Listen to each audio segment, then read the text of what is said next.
Hare Krishna. First of all, I express my gratitude to all of you for making here today and supporting and helping NJ and having faith and trust in NJ. To all the NJ partners, all the NJ investors, existing investors and prospective investors. आज का जो मुझे topic दिया गया है that is about becoming a successful investor. एक अच्छे निवेशक आप कैसे बन सकते हो, और एक अच्छे निवेशक बनने के लिए कुछ बेसिक बेसिक चीज़ों की मैं एकदम बेसिक बात करूंगा. I am going to talk about very very basic rules. And अगर आज के ये प्रेजेंटेशन के बाद आपने जो आज सैटरडे को शाम को आप जो टाइम दे रहे हो, I hope that you can take a couple of insights from this presentation and you become a successful investor. That is my earnest wish. And so I will start the presentation. I hope it is visible on the screen. So मेरा आज का जो topic है that is how to become a successful investor. And many times when we are looking at successful investing, we are trying to identify a share कि भाई I get a good share where it can become a multi-bagger or a real estate property, and I can invest in that. Timing the stock market, like today also a lot of people are asking when to invest, when to exit, and investing in a big bang IPO. Swiggy's IPO was there and several other IPOs come and go. Investing in a good mutual fund scheme, a micro cap scheme, a small cap fund, investing in fixed deposits, PPF. Is this successful investing? आपने एक opportunity find out कर ली इन a share और अ stock market और a mutual fund. Is it successful investing? To my mind the answer is no. This is not at all successful investing. This can be a means to an end, but what ultimately you want, आप क्यों invest कर रहे हो, why an individual invest?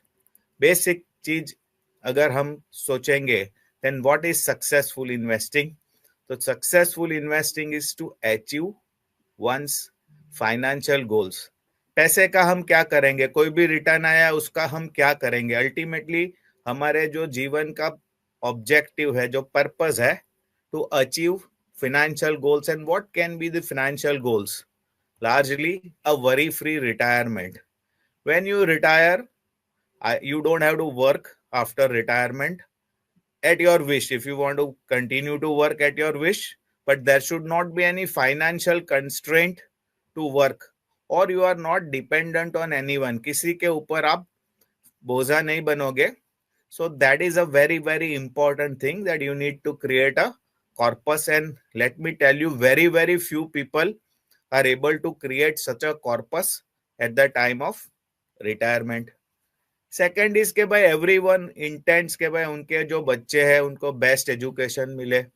We know the kind of cost good quality education is increasing. And कई बार people also want to send their students abroad.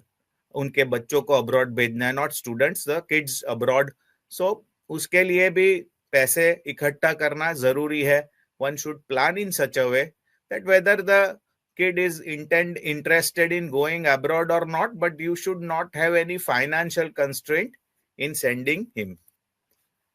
Ability to buy your dream house. Everyone has a life के अंदर एक aspiration है, अपना खुद का घर हो, अच्छा घर हो, क्वालिटी हाउस हो, जहाँ पे हम पीसफुली रह सके. So do we have that ability to buy our house? Build a corpus for charity. If you already are able to satisfy all the above things, then obviously you would want to contribute back to the society. Can you build a corpus for charity and then leave a legacy for your future generations? जो हमारे next generation है उनके लिए एक अच्छा सा corpus छोड़ के जाओ, so that they can also continue to live a successfully and their financial health or their financial wealth is taken care of. I mean, broadly, these are the objectives, one's financial goals. It can be different from these also, but by and large, these are the financial goals. और जो successful investor जो है वो यही उसी तरह से plan करता है कि all this goals gets achieved, and his goal और objective is not to find out a stock और not to find out a mutual fund scheme, but to invest in such a way कि ये सारे financial goals उनके satisfy हो जाए। और उसके अंदर सबसे बड़ा रोड ब्लॉक और डेविल क्या है? Inflation is the devil. आप सब जानते हो कि पैसे का दाम कम होता जाता है, इन्फ्लेशन बढ़ता है, परचेजिंग पावर कम होता है। You will see, I will just share कि 1990 में पेट्रोल का दाम 1 लीटर का 9.84 था। Today it is 96 rupees. It has grown at around 7%। Diesel का दाम भी 9% से बढ़ा है, 4 रुपीज का 92 हो गया। Similarly milk from 6 to 74। तो ये जो जीवन जरूरियात की चीजें हैं, they are, the prices are increasing, and that is why the purchasing power of money starts reducing. The purchasing power of 1 lakh की वैल्यू जो है 1990 में, it has now only a purchasing power of 10,000 rupees, right? It has fallen down. So पैसा definitely उस तरह से हमें invest करना चाहिए कि हमारा परचेजिंग पावर बढ़े। जो इन्फ्लेशन है उसके ऊपर जब आपको रिटर्न मिलता है तो आपका परचेजिंग पावर बढ़ता है। जब आपका परचेजिंग पावर बढ़ता है तो आपके जो सारे फाइनेंशियल गोल्स है वो आपके फाइनेंशियल गोल्स सेटिस्फाई होने की बहुत ज्यादा संभावना है। So basically, we need to generate returns over inflation, right? Or real returns. That obviously has to be the investment objective. While there are specific objectives, but to satisfy those specific objectives, it is very important to generate real returns. और real return क्या है? Inflation के ऊपर का return. अगर inflation 7% से बढ़ा है और आपने 12% कमाया तो आपका परचेजिंग पावर बढ़ रहा है, you are earning 5% more than that. तो हम हिस्टोरिकली देखते हैं कि भाई कौन से एसेट क्लास ने इंडिया के अंदर रियल रिटर्न दिया। तो हमने ये कोशिश की है कि 1,000 रुपीज अगर 1982 में इन्वेस्ट किया होता तो गोल्ड की जो वैल्यू है वो 35,000 हो गई, और 6% का करीब करीब इन्फ्लेशन था। तो उन्होंने रियल रिटर्न कितना दिया? 9% का यहाँ रिटर्न आया। उसमें से 2.9% का करीब करीब वहां पे गोल्ड में रियल रिटर्न आया। अगर फिक्स डिपॉजिट में आपने पैसा लगाया होता तो उसकी जो वैल्यू होती आफ्टर 1982 से लेके अभी 24 और 18 42 ईयर्स के अंदर 8.48% का एनुअलाइज रिटर्न है, और रियल रिटर्न है 2.33%। और इक्विटी आप देखोगे, बिजनेस जहां आप इन्वेस्ट करते हो, एंटरप्राइजेस, उसकी वैल्यू जो है वो 338 300 हो गई। 15.26% का एनुअलाइज रिटर्न एंड 8% का रियल रिटर्न। अगर मैं टैक्स इसमें डालूंगा तो शायद गोल्ड और एफडी में बहुत ही कम रियल रिटर्न हो जाएगा या जीरो रियल रिटर्न हो जाएगा। तो वहां पे ये जो सारे एसेट क्लासेस है इक्विटी को छोड़ के, वो आपको ज्यादा वेल्थ क्रिएट करके लॉन्ग टर्म में नहीं देते हैं। लॉन्ग टर्म में एक ही एसेट क्लास है जो आपको ज्यादा वेल्थ क्रिएट करके देता है, that is equity, right? And this data demonstrates that. अब ये ने हमने इंडिया की बात की, मेरे पास 209 साल की यूएसए की भी हिस्ट्री है। यूएसए में भी आप देखोगे $1 की किस तरह से वैल्यू बढ़ी है। 200 साल बहुत बड़ा पीरियड होता है, बट यू कैन सी कि द स्टॉक्स हैज गिवन 6.9% का रियल रिटर्न, बॉन्ड्स ने 3.6%, ट्रेजरी बिल्स वगैरह ने 2.5%, गोल्ड ने केवल 0.6% का ही रियल रिटर्न दिया है। एंड ऑब्वियसली जो करेंसी है उसकी तो वैल्यू डेप्रिशिएट ही होगी। तो $1 की वैल्यू करीब करीब 0.0043 हो गई, $0.043 की हो गई, मतलब कुछ भी नहीं रही 209 साल के अंदर वो value, very very small value it has become. So this is how the power of compounding और the power of real returns is there over long periods of time. यहाँ पे देखोगे कि भाई $1 की वैल्यू बॉन्ड के अंदर $2163 हो गई, और इसके सामने आप यहाँ पे देखोगे तो 23 लाख $34,920 हो गए स्टॉक्स के। भले ये बहुत बड़ा पीरियड है, बट ये 20-25 साल 30 साल के हमारे इन्वेस्टिंग के जर्नी में, 50 साल के इन्वेस्टिंग जर्नी में भी बहुत ही बड़ा कंपाउंडिंग का इम्पैक्ट ये रियल रिटर्न अपने को दे जाता है, राइट। अब और कंट्रीज की हम बात करेंगे। Let's talk about other countries. India और यूएस को छोड़ के बाकी की 16 कंट्रीज का यहाँ पे डेटा है, 101 ईयर का डेटा है। ये जो रेड बार्स है they are real returns in equity, और सबसे कम रियल रिटर्न दिया है बेल्जियम ने 2.5%, एंड सबसे ज्यादा रियल रिटर्न दिया है स्वीडन ने 7.6%। और जो ब्लू बार है वो बॉन्ड के रियल रिटर्न है। कई कंट्रीज में आप देखोगे नेगेटिव रियल रिटर्न है, मतलब जितना इन्फ्लेशन है उससे भी कम बॉन्ड ने रिटर्न दिया, राइट। और हर जगह पे आप देखोगे तो इक्विटी ने बहुत ज्यादा रियल रिटर्न दिया कंपेयर टू बॉन्ड्स। तो कहाँ इन्वेस्ट करना चाहिए, ये डेटा पॉइंट्स है जो हिस्टोरिकल है, वो आपको देख के पता चलेगा कि आपको कहाँ इन्वेस्ट करना चाहिए। तो अभी प्रश्न ये है कि whether most investors generate real returns और not, that is the question. क्या हम रियल रिटर्न बना रहे हैं, और whether historically largely whether investors have made real returns. Normally कम लोग इन्वेस्टर्स रियल रिटर्न बनाते हैं। आप ये बॉम्बे स्टॉक एक्सचेंज के सेंसेक्स का ग्राफ है, 1980 में करीब करीब शुरू हुआ था, 600 टाइम से ज्यादा बढ़ गया है, राइट। 100 का इंडेक्स अब 78-80,000 के करीब है, 600 टाइम से ज्यादा बढ़ गया है। बट ये जो आप लाइन देखोगे ना, ये ग्राफ, ये ऐसा, ये छोटा यहाँ पे दिख रहा है, बट यहाँ पे हर्षद मेहता के टाइम पे from the top it has gone down by 54%, .com bubble के टाइम पे 56% गिरा है, राइट। ग्लोबल फाइनेंशियल क्राइसिस के टाइम पे 60% गिरा है, कोविड के टाइम पे 37% टॉप से गिरा है। तो उसका मतलब ये है कि ये सीधा राइड नहीं है, डिक्लाइंस भी आते हैं, और डिक्लाइंस टेम्पररी आते हैं, 6 महीने के लिए, 1 साल के लिए, 2 साल के लिए, कई बार 2-3 साल के लिए भी डिक्लाइंस आते हैं। And because of this declines generally people get into those decline, and because of that behavior, मैं behavior की बात करूंगा अगली स्लाइड में, people don't become successful, और उनको लगता है कि इक्विटी में बहुत ज्यादा रिस्क है।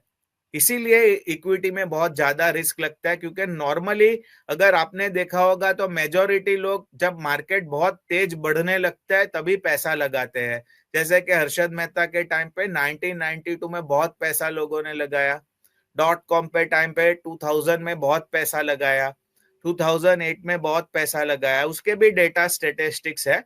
But generally the flow in equity markets, in equity mutual funds also, is directly proportional to the growth of the equity market. If the equity market is growing, you get more flows, and if it is falling, you don't get flows, right? तो ये क्या होता है कि ये आदमी जो है इन्वेस्टर रियल रिटर्न इसलिए नहीं बना रहा है क्योंकि वो फियर, ग्रीड और होप की साइकिल के अंदर फंस जाता है, राइट। जब मार्केट बढ़ने लगता है तो एक्साइटमेंट आता है, ऑप्टिमिज्म आता है। 2-3 साल पहले भी एकदम बढ़ने लगा, ऑप्टिमिज्म, एक्साइटमेंट आया, बहुत पैसा अभी आ रहा है, थ्रिल आता है, यूफोरिया आ जाता है, चलो सारा पैसा मैं लगा देता हूँ, अपना रिस्क प्रोफाइल बदल जाता है, इक्विटी में जो डालता ही नहीं था उसको भी पूरा पैसा इक्विटी में डालना है। And then the market will start falling. Market will always move in cycles. It is not going to be linear. Long term में लीनियर, जैसे हमने ग्राफ देखा 600 टाइम का, वो लीनियर था, बट शॉर्ट टर्म में लीनियर नहीं है, ऊपर नीचे ऊपर नीचे ऊपर नीचे होता है। And that short term period can be 3, 4, 5, 7 years also, right. तो फिर जब जैसे गिरने लगता है तो एंजाइटी आ जाती है, डिनायल, फियर, एंड फिर पैनिक होता है, and then probably lot of people then panic के अंदर गलत समय पे सेल कर देते हैं, and they don't hold, and then again opportunity आती है, डिप्रेशन से होप में आते हैं, रिलीफ, ऑप्टिमिज्म। तो ये जो फियर, ग्रीड और होप की साइकिल है, रिस्क और अपॉर्चुनिटी की साइकिल है, लॉस्ट ऑफ पीपल इसके अंदर फंस जाते हैं। It is not about they don't have knowledge, but it is about behaviour. हमने बहुत बार देखा है कि मार्केट ऊपर जाता है, नीचे आता है और लॉन्ग टर्म में पैसा बनता है. फिर भी जब भी मार्केट ऊपर जाके नीचे आता है, people start getting fearful, right? And why fearful हो जाते हैं? कि जो मार्केट जब गिरता है और पेपर पे भी एक बार फाइनेंशियल लॉस होता है, मान लो 20% का फाइनेंशियल लॉस होगा, यहां से मार्केट ने 20% करेक्ट कर लिया अभी मान लो, तो ये जो फाइनेंशियल लॉस वो जगह पे प्रोसेस होता है जहां पे मॉर्टल डेंजर्स को हमारा ब्रेन जो एरिया से रिस्पॉन्ड करता है वो एरिया में ये प्रोसेस होता है. So that is why fear has a greater grasp on human action than does the impressive weight of historical evidence. ये सेंटेंस का मतलब है कि हमारे पास हिस्टोरिकल एविडेंस है कि 92 में 60% करेक्ट हुआ था, 2000 में 60% करेक्ट हुआ, 2008 में भी 60% नीचे गया टॉप से, और अभी भी ये नीचे जा रहा है. फिर भी हमको लगता है कि this time it is different. Every time we feel कि this time it is different. और हम हिस्टोरिकल एविडेंस भूल जाते हैं and we get panic, we get disturbed, and we take wrong decisions, right? And that is why people don't make real returns, and we can see that in data. ये जो self destructive behaviour है इसकी penalty है. Nifty ने 1999 से मार्च 24 के अंदर 12.25% का रिटर्न दिया और एवरेज फंड के इन्वेस्टर ने केवल 9.52% का रिटर्न बनाया. ये जो बिहेवियर की पेनल्टी है. मार्केट बढ़ता है but investors don't make money because of that cycle of fear, greed and hope. They get into at a wrong time and get out at a wrong time. Simple काम करना है, stay invested रहना है, but unfortunately because of the fear, the greed which is there, people take wrong decisions and every time you feel this time it is different. And normally क्या है, लोगों को uncertainty नहीं चाहिए. अभी तो क्या है कि लोगों को ऐसा लगता है कि भाई 35-40% का तो रिटर्न आ ही जाएगा. मुझे बहुत लोग बोलते हैं कि 35% रिटर्न इज नॉर्मल. अब 35% return cannot come. You see के 7%, 6% का इन्फ्लेशन है, तो 35% का रिटर्न कैसे आएगा? पॉसिबल ही नहीं है. बट फिर भी लोगों को 2 साल 3 साल के अंदर अभी रिटर्न आया है. And people don't want uncertainty. उनको क्या चाहिए कि भाई मार्केट बढ़ते ही रहना चाहिए. बट एक ही चीज सर्टन है, वो क्या है? अनसर्टेनिटी. हमें ये पता नहीं है कि what is going to happen tomorrow, day after tomorrow, 1 month के बाद, 1 साल के बाद. इक्विटी मार्केट के अंदर शॉर्टर टर्म में अनसर्टेनिटी बहुत ज्यादा है. लॉन्गर टर्म में it is high probability of certainty that if you are investing in a right asset class you will get real returns. उसकी 10 साल की सर्टेनिटी ज्यादा है. Probability of making money over 10 years इज हायर, बट 1 साल में क्या होगा, 1 महीने में क्या होगा, उसकी कोई गारंटी या सर्टेनिटी होती नहीं है. And let me tell you that uncertainty में ही हमारे लाइफ के सारे beautiful chapters won't have a title until much later. मतलब बहुत सारे लोग, जैसे हमने हमारा बिजनेस किया था, there was a lot of uncertainty how it is going to happen. But when we take risk, when we take uncertainty and continue to do that, embrace that, I think you get magical results. और investments में भी ऐसा ही है. ये इस sentence से मैंने बताया कि if you embrace uncertainty, some of the most profitable investments in our lives won't have returns until much later, right? तो ये इसका एक उदाहरण है हाउ अनसर्टेनिटी वर्क्स. आपने देखा कि 1992 में हर्षद मेहता साहब के टाइम पे सेंसेक्स पहुंच गया था 4467 पे. वो बहुत ही फास्ट बढ़ गया था.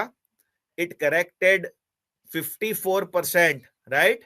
It corrected 54%. बट उसके बाद आप 1 साल देखोगे तो 85% का रिटर्न, 3 साल देखोगे 22, एंड 5 साल में 15% compounded annually. This was probably one of the most uncertain times.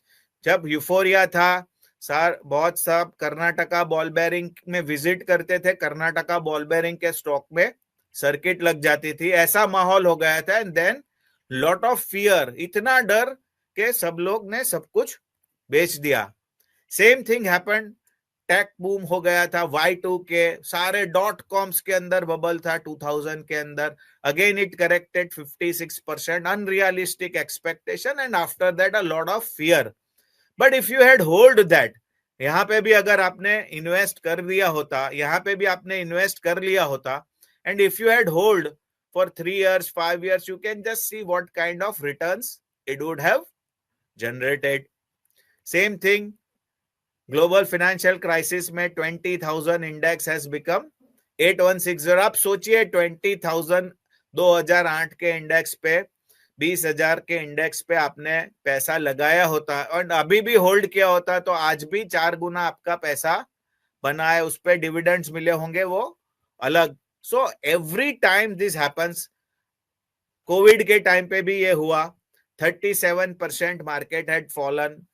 अभी 5 साल हुए नहीं है कोविड को, बट 3 साल के अंदर 30% का रिटर्न दिया है।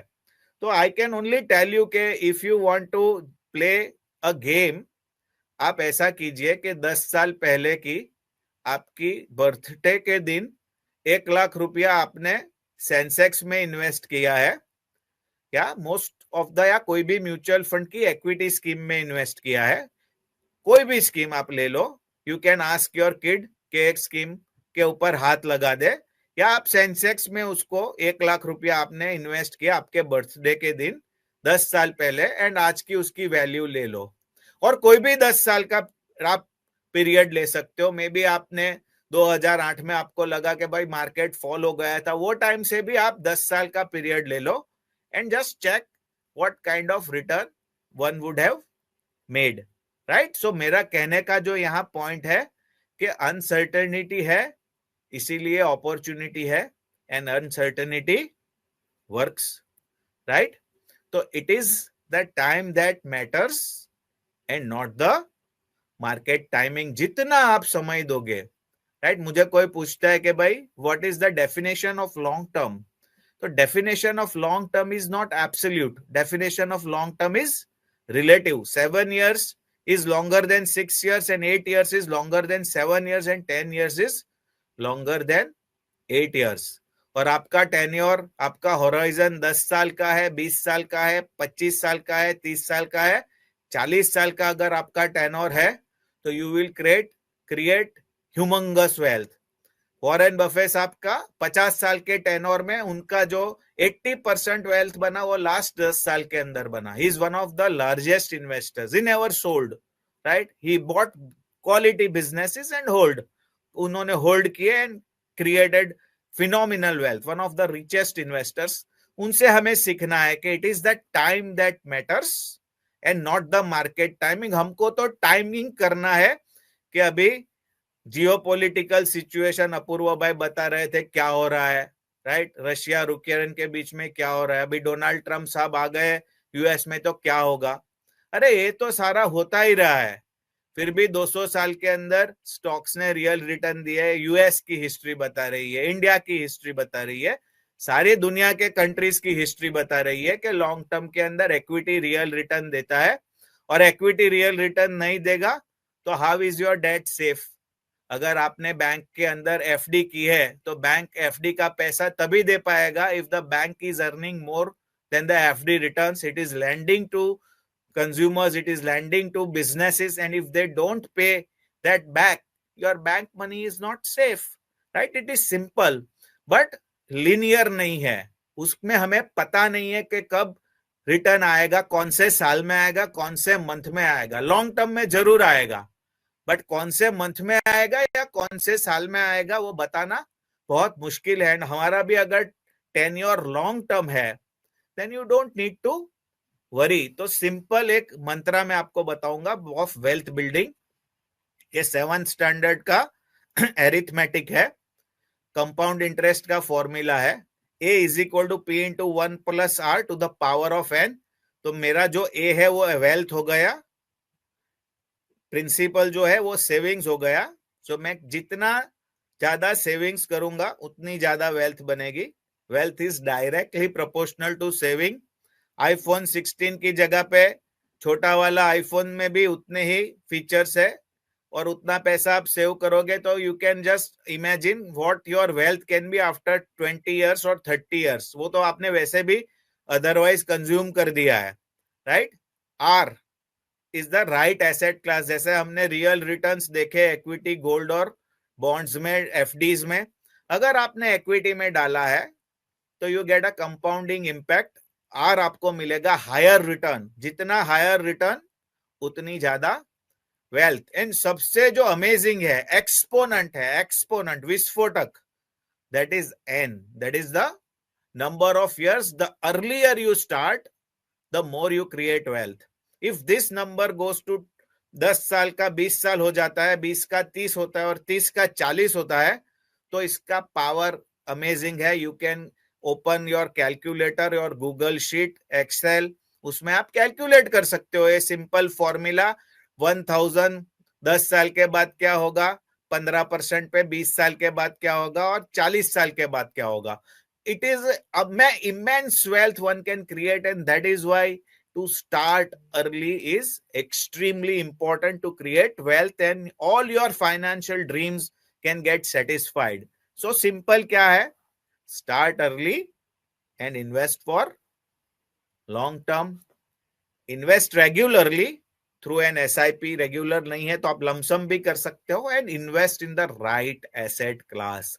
Right asset class long term में रिस्की नहीं है. Equity is not risky in long term. Rather the risk of not investing in equity is risky, right.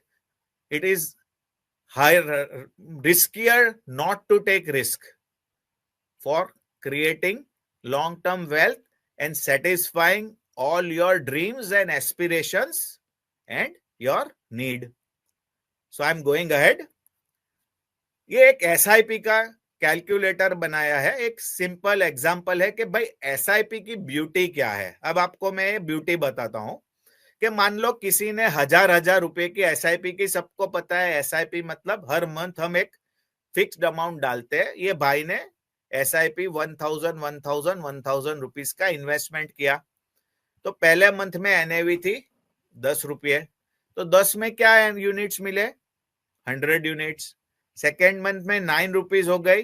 अब जब NAV गिरी तो ज्यादा यूनिट्स मिल गए, 111. 9 की 8 हुई तो और ज्यादा यूनिट्स मिले, और उसके बाद 11 हुई तो कम यूनिट्स मिले. तो जो उनको एवरेज जो कॉस्ट हुआ दैट केम टू ओनली 9.37. मैं 10 और 11 का एवरेज करूंगा तो 10.5 होता है.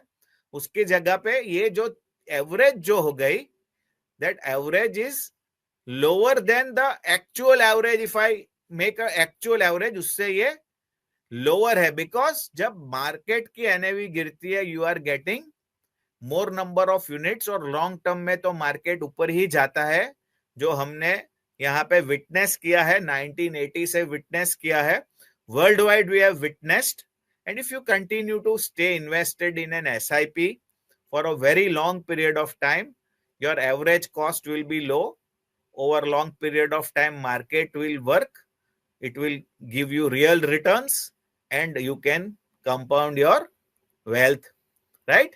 So benefit from volatility. one time अगर इन्वेस्ट किया होता है जैसे यहाँ पे, तो उनकी NAV 10 रुपीज की होती, उनकी कॉस्ट 10 की होती रादर, और आज यहाँ पे कॉस्ट है 9.37, right. So that is the basically beauty. इनका जो वैल्यू है वो 11 रुपए पे 4400 है. यहाँ पे it is around 4697. So this is the beauty of SIP. So start investing early. हम एक दो दोस्तों की स्टोरी में बताता हूं. सूरज thought के let me invest 10,000 per month, and he started at the age of 25 years in a view to continue till 60 years for retirement. He has decided कि मैं ये SIP हर मंथ 10-10 हजार रुपया डालूंगा, right? From the age of 25 to 60 years, मतलब हर साल 1,20,000 invest होगा. And it will get invested for 35 years, 25 साल से लेके 35 साल तक. तो टोटल कितना हो गया, 42 lakhs का इन्वेस्टमेंट सूरज ने करना डिसाइड किया। उनके दोस्त अभिषेक ने सोचा कि भाई साथ में ही थे कि I will start after 10 years and he started at the age of 35 but he decided कि भाई I will invest 25,000 rupees और उन्होंने 25,000 rupees इन्वेस्ट करने का डिसाइड किया for a period of 25 years। तो उन्होंने इन्वेस्टमेंट कितना किया? 25,000 एक साल के लिए हम इन्वेस्ट करेंगे तो 3 लाख और 25 साल के लिए तो 75 lakhs का इन्वेस्टमेंट उनका हुआ और सूरज का इन्वेस्टमेंट हो गया 42 lakhs का। ठीक है, so I am moving ahead now. At the age of 60 years Suraj accumulated 6.43 crore. How much? From 42 lakhs he accumulated 6.43 crores, 15.31 times his investment value grew, and Abhishek accumulated 4.71 crore. Though he had invested almost double जितना investment कर दिया था 75 lakhs, he only made 6.28 times. This is the power of compounding. We have assumed an average return of 12.64%, right, as per the AMFI best practice guidelines. And this is, some of the funds have given even higher returns than that. Many funds have given higher returns, but this is at this rate also you can just see the power of compounding के अंदर n कैसा play करता है, number of years विस्फोटक है। इन्होंने 10 साल के बाद क्या, his investment tenure was 25 years, Suraj's investment tenure was 35 years. You can see the impact of that here. So start early, right? That is the mantra. और 25 साल के अगर मैं इंडियन म्यूचुअल फंड की हिस्ट्री की बात करता हूं, 38 डाइवर्सिफाइड इक्विटी म्यूचुअल फंड थे। अगर आपने 25 साल पहले किया होता, मार्च 1999 में, राइट, टिल मार्च 24 का ये रिटर्न है, तो that 1 lakh average value has grown 60 times, 59.88 lakhs the industry ने कमा के दिया है, 17.79%. Some may have done better than this, some may have done slightly lower, but average return क्या मिला? 60 lakhs. सो अपना 6% का इन्फ्लेशन है, यहाँ पे रिटर्न आया 17%, 11% का रियल रिटर्न। एसआईपी के इन्वेस्टमेंट में 10,000 की एसआईपी 25 साल पहले की है, the value has grown to 3.86. This is again average value of all across the 38 funds. This is also 17.07% return. So this is the power of long term. This is the power of investing in the right asset class in the right way. अब SIP को छोड़ के कोई ये भी बोलेगा कि भाई हमें तो पैसा विड्रॉ करना है, हमारी एज हो गई है, तो म्यूचुअल फंड्स में that is another need where lot of people may have. SWP is also there where one can get a regular cash flow. जब आप एसआईपी से कॉर्पस बना देते हो, अभिषेक ने और सूरज ने कॉर्पस बनाया, वो कॉर्पस के ऊपर then they can start generating SWP. उन्होंने जॉब बंद कर दिया, बट ये कॉर्पस उनको एसडब्ल्यूपी के माध्यम से रेगुलर पैसा देगा। So SWP is the reverse of SIP. SIP में क्या होता है कि हमारे बैंक अकाउंट में से every month mutual fund scheme में पैसा जाता है, रेगुलर आउटफ्लो। और एसडब्ल्यूपी में क्या होता है कि जो मैंने कॉर्पस बना दिया है, वन टाइम मैंने म्यूचुअल फंड स्कीम में इन्वेस्ट किया और वहां से मेरे बैंक अकाउंट में एक रेगुलर कैश इनफ्लो आता है। मतलब if I want 25,000 rupees per month, वो मेरे कॉर्पस में से आ जाएगा। 50,000 चाहिए तो 50,000 आ जाएगा, 1 लाख चाहिए तो 1 लाख आएगा। इट डिपेंडिंग ऑन कितना आपने कॉर्पस लगाया है। तो जनरली हमको 25,000 चाहिए एवरी मंथ, तो 50 लाख का कॉर्पस है, that is you are withdrawing around 6%। तो आपको हर मंथ 25-25 हजार मिलेगा। 1 करोड़ लगाओगे तो 50-50 हजार आप ले पाओगे। ज्यादा भी आप ले सकते हो, बट ये इतना पैसा अगर आप लेते हो 6% से, तो नॉर्मली आपका जो ये कॉर्पस है वो भी बढ़ेगा। 50 लाख की भी वैल्यू बढ़ेगी। हमारे पास कैलकुलेटर से जिससे आप वो भी कैलकुलेट कर सकते हो, बट आपने एक एसआईपी से कॉर्पस बना लिया and then you can withdraw it on a regular basis for a very, very long period of time, and your corpus continues to remain intact and it will continue to grow. And एक SIP का concept है, equity का एक concept है date का, जहां पे आपको रेगुलर रिटर्न मिलता है. दूसरा कॉन्सेप्ट था SWP का, जहां पे आप विड्रॉल कर सकते हो. बट आपका जो ओवरऑल वेल्थ है, जहां पे आपको शॉर्ट टर्म की भी नीड्स होगी, where you will need money for cash which you can not invest in equity, जो आपको इमीडिएट रिक्वायरमेंट है 6 महीने के बाद, 1 साल 2 साल के बाद, वो पैसा शायद आपको डेट में रखना पड़ेगा. तो that is why diversification is very very important, and diversification also reduces the risk. तो दो तरह के डाइवर्सिफिकेशन होते हैं, एक with in the asset class, मतलब हमारा पैसा इक्विटी में होना चाहिए, फिक्स्ड इनकम में होना चाहिए, और दूसरे एसेट क्लासेस में होना चाहिए. This is based on your need and your risk profile. अगर हमारी नीड बहुत ही ज्यादा शॉर्ट टर्म है तो ज्यादा पैसा हम फिक्स्ड इनकम में लगा सकते हैं. बहुत ज्यादा वेल्थ है और हमें ज्यादा कम रिस्क लेना है, तो maybe my asset allocation towards fixed income will be more और इक्विटी विल बी लेस.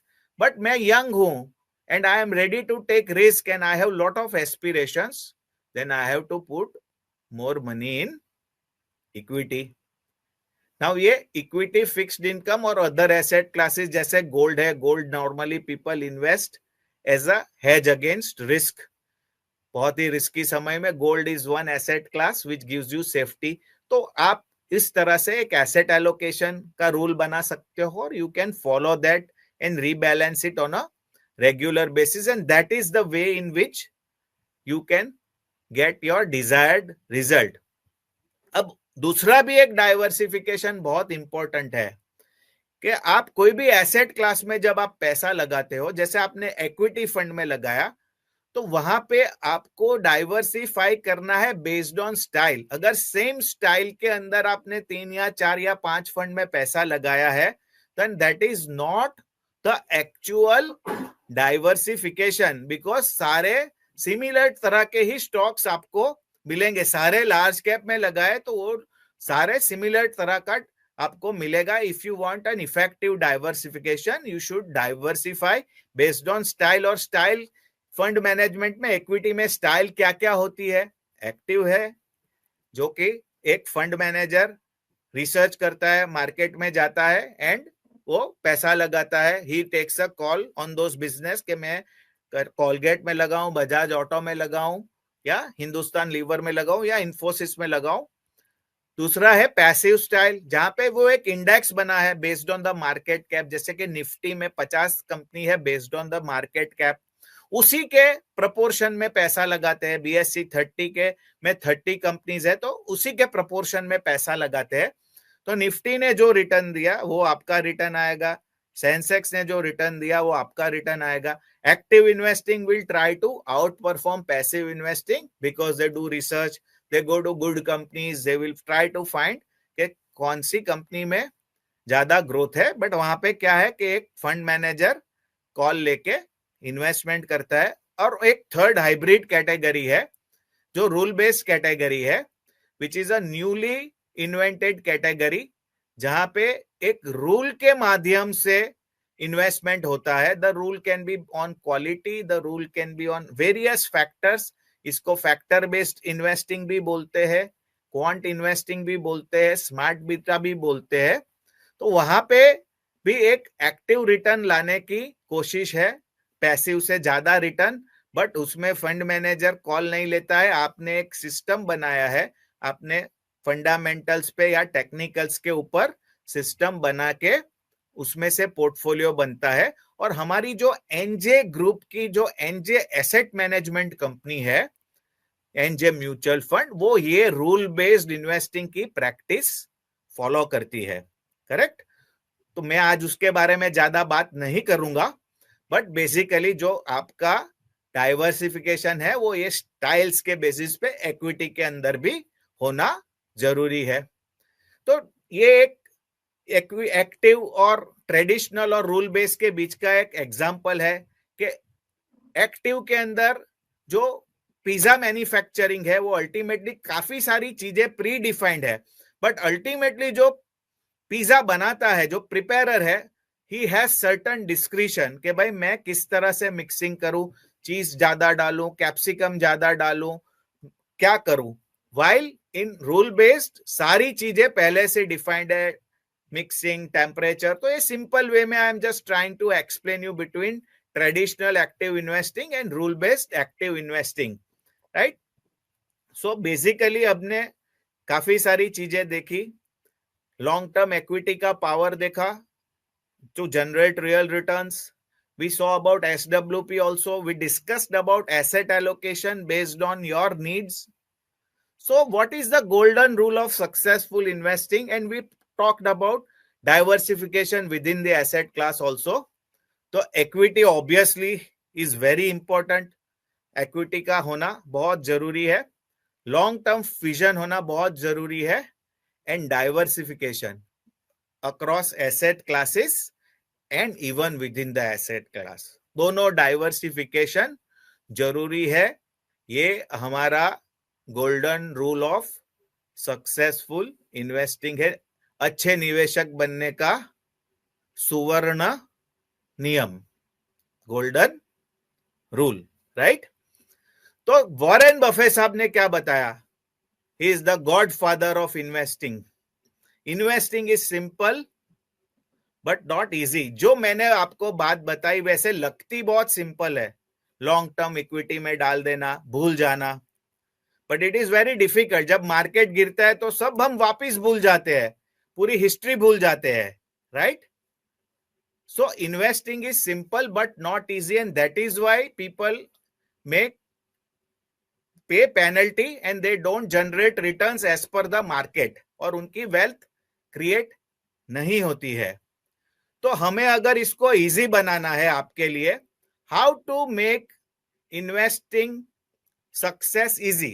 हमने सिंपल तो है बट इजी नहीं है, बफे साहब बता रहे हैं, और we have experienced also.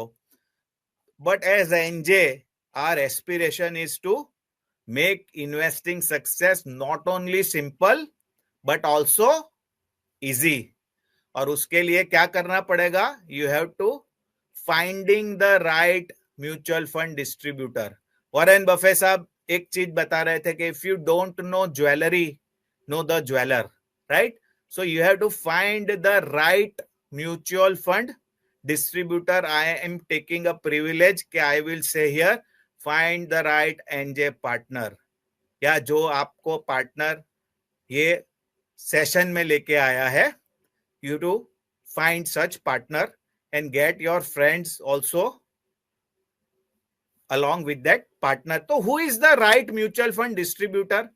So Daniel Kahneman sahab, he is a Nobel Prize winner. He says it is a prescriptive activity whose main objective should be to guide investor to make decisions to serve their best interest. इसका simple मतलब है कि ऐसा person चाहिए who is trying to help you in serving your best interest. हमने best interest देख ली है, worry free retirement, creating wealth for your kids to legacy, you want to buy a house, and not someone who is going to give you prediction, trend, what is going to happen, or the best performing scheme, because no one can predict that, believe me. The right person is the person who doesn't give you information.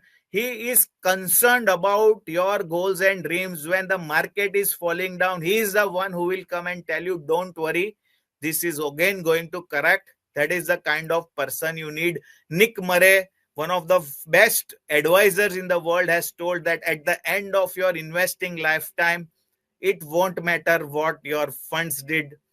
It will matter what you did. आपने एक micro cap fund खरीद भी लिया but आपका उसमें 1% ही exposure है. If has given the best return, it doesn't matter. But what matter is the function of the quality advice you get from one caring, competent advisor, your NJ partner, your partner in your financial success, and not from any number of magazines, podcast, all social media or TV shows. It is your mutual fund distributor, your NJ partner, who will take you and give you investment success. Believe me, he is the one who focuses on planning, perspective and behavioral coaching rather than information feeding, predictions and performance. वो आके आपको कोई बोलेगा EV के अंदर बहुत अच्छा लगता है, वो स्टॉक में पैसा लगा दो, या ये फंड का परफॉर्मेंस बहुत अच्छा है, पैसा उसमें लगा दो. You don't need such a person. You need a person who is concerned about your planning, who is concerned about your retirement, who is concerned about that you don't make any mistake. You don't. He helps you save more. He will help you save more. He gives you a perspective, creates an asset allocation for you. He gives a plan and reviews it on a regular basis. You don't need to look at your portfolio on a daily basis. It doesn't help. Rather, it is disturbing and it is distracting. You can meet once in 6 months with your NJ fund distributor, your partner, or the right person who will help you and ensure that your investments are going as per its goals. So, the success for investment is find the right mutual fund distributor and follow his advice, right? That is what will make you successful. Believe me, find the right mutual fund distributor and follow his advice, and just check after a few years how he has made a difference. And there are so many examples in our network. They have made difference in life of several individuals. We are very glad to share one data with you that over a period of 10 years, the average return which we have been able to generate is over 15% for more than 500,000 customers. जो NJ के 5 lakh customers है, उनका average return 15% के ऊपर आया है 10 साल में. And it is a function of the right work which all the NJ partners have done. So friends, with that I end my presentation here. Thank you so much. Once again, grateful to you for having faith and trust in NJ. To all the partners, all the customers, Hare Krishna.